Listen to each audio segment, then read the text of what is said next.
Bangkok, a city is nearby 17 million people, packed with traffic, dust, and high risk in every direction. But the very edge of these giant cities, there's a stretched coastal line where you can actually breathe, a place where Bangkok quietly touched the Gulf of Thailand. This place is called Bang Khun Thian. Today, we are going to one-day motorbike trip. We will start from a big city's road right out through the suburbs, slip into a village, and end up at the sea. We will pass mangrove forests, shrimp farms, and riverside café, a long concrete bridge running straight into the waters, and finishing the day on the red wooden bridge, watching the sun go down. One short day but full of different small, fun, slow, calm, and close to everyday life of people who live by the waters.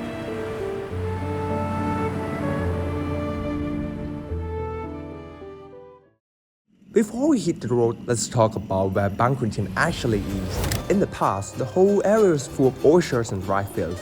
People here were farmers. They grew vegetables and fruit to feed their families. But as the sea's waters slowly pushed further inland, the soil became salty. It got harder and harder to grow anything. So people began to switch jobs from farmers that turned into fishermen or fish farm owners, raising shrimp, shellfish, and fishing pond instead of planting trees in the field. Today, Bang Khun Thian is the only coastal district of Bangkok that touches the Gulf of Thailand, with about 5 kilometers of shoreline. You will find mangrove forests, shrimp farms, small fishing village, and simple viewpoint where you can look straight into the seas. All just a short ride away from the city centers. At the same time, these coastal lines begin to eat away by the sea. Years after years, the mangrove which work as a natural wall protecting the lands are under constant pressure. Poor mangrove.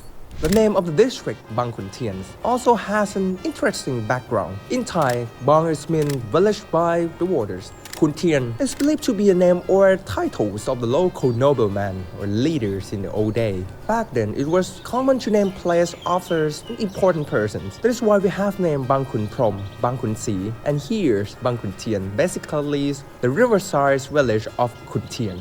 Some sources also suggest that Thian might be come from local plants called Thian Ban, but the evidence for that is less clear than novel names theories. All documents from UTR periods already mention Bang Khun Thian as a riverside communities along important water road to the capitals. The area has long been a place for boats to pass, trade, and race.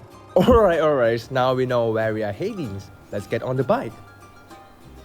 We start in the center of Bangkok, waving our way through the traffic and concrete. But once we slip out of the inner cities, the roads began to open up, cars tint out, airs feel a little lighter. We are now on a small road cutting through the outer suburbans. On both sides, wooden houses mixed with concrete ones. Every now and then, narrow canals appears with the simplest wooden bridge across it. This kind of scenery natures make you slow down. The road is no longer socialized from point A to point B. Our first stop is Paul's Café.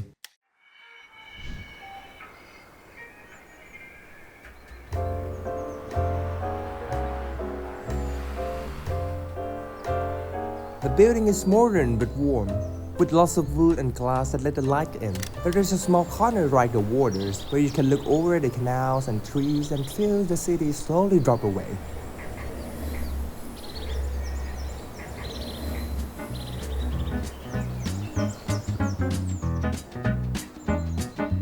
If you come late in the mornings, you will probably see people taking photos. One of the most popular drinks is cold brew. Strong, cold, and perfect when you know you're about to face a 30+ degree of heat again.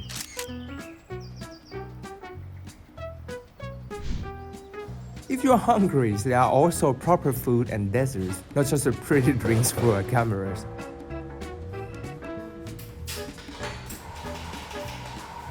For me, Paul's Cafe is the real start button of the trip. It sits right on the road that leads toward the coastal lines. Once we have finished our drink, we put our helmet back, walk into the sunlight, and hit the start button. The sounds of the engines come to life together. It feels like an official signal. From here on, we are on a full trip mode.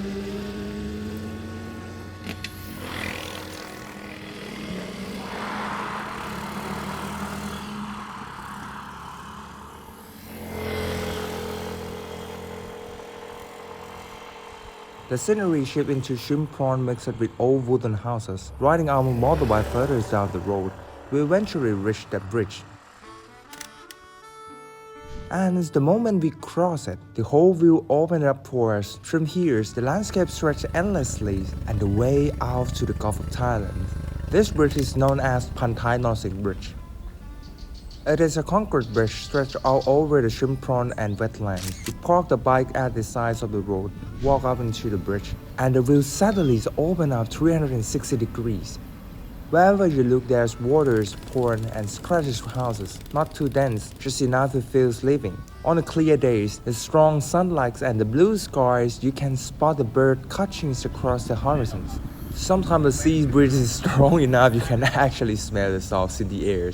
A few minutes here is enough to wash away tiredness from riding through narrow village road. If you come in the late afternoons, Pantai Nosing Bridge becomes a small local sunset spot. Group of riders park their bike, left their helmets in the seat, and walk up to watch the sun sink behind the shrimp pond.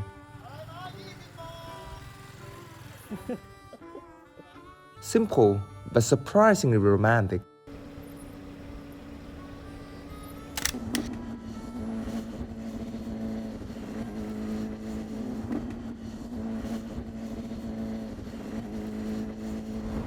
From Pantai Nosing Bridge, we move to the main highlights of Bang Khun Thian.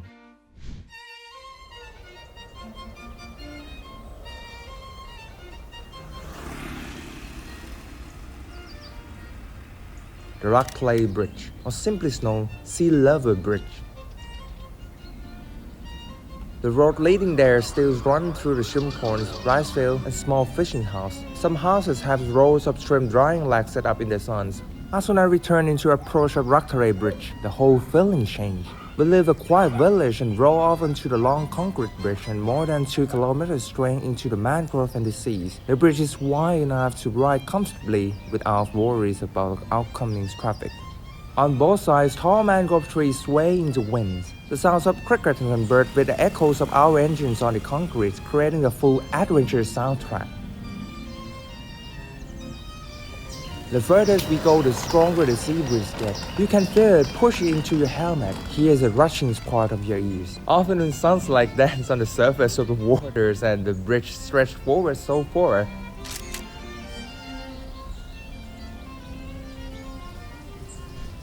This feels like we are literally riding onto the sea.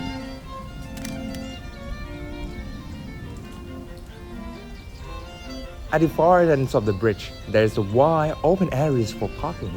Cyclists there, families with kids walking around, breathing in salty airs. We are lining up our bike where it feels borders, proud of distance we have just crossed.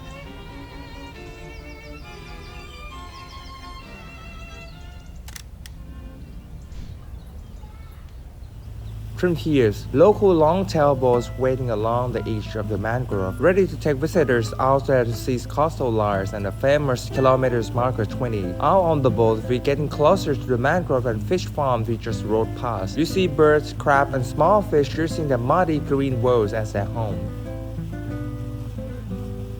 This is the only one place that has passed or flown through the sea. Only one district of Bangkok. After a short ride, the boat reached the kilometers markers.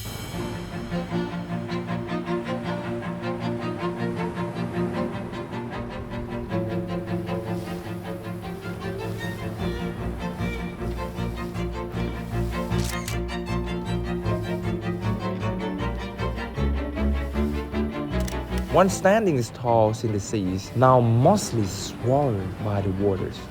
Only parts still visible above the surface. It silently tells the story of how much the shoreline has been changed in just a few decades. Back on land, we climbed onto the bike again and headed to the final stop of the day. The Red Bridge of Bang Khun Thian. This is wooden bridge about 1 kilometer long, painted completely red. When we rise onto it and look back, you see the bridge red lines shoot out across the waters, cutting between the blue skies and the green mangrove. The sea beach is at full on, the heat of the afternoon sun disappears, replaced by cool, salty winds that is sticky to our skin and hairs. On both sides of the bridge, shallow waters and mangrove were spread out full of signs of life. Crab, musketeers, bird hunting along the shore. Around the middles of the bridge, there's a spot where you can park the bike just for stand still for a while. On one side, dense mangroves, shrimp ponds, and small fishing house. On the other side, open waters, the sky meeting together in the horizons. After like 2 or 3 years ago, last time that I come, that's not long like this. It's The a short short version, right? Yeah. Without the real. As we get closer to the ends of the bridge, the sun starts to drop. Golden light split across the wooden planks at the surface of waters. The whole red bridge seems to glow. People around are walking slowly, taking photos. Families let their kids run off the downs of the bridge. Some locals sit quietly with fishing rod in their hands. Laughter mixed with gentle sounds of the waves touching the wooden posts. We switch off the engines and let the silence slowly come back. Then we just sit there, watching the sun sinking behind the mangrove and the seas. That movement becomes the true endings of our one-day trip. A full day in Bang Khun Thian might take only 6 or 7 hours, but give us a lot to bring home. We see mangrove, fish farm, and daily life of people who live with the seas. And on the ride back to the cities, the small questions stick into our mind. In another 10 or 20 years, will these coastal lines still look the same? At the very least, today, we go to seas with our own eyes and feel for ourselves that the vast age of the Bangkoks, there's still piece of land and seas that quietly held these cities to breathe.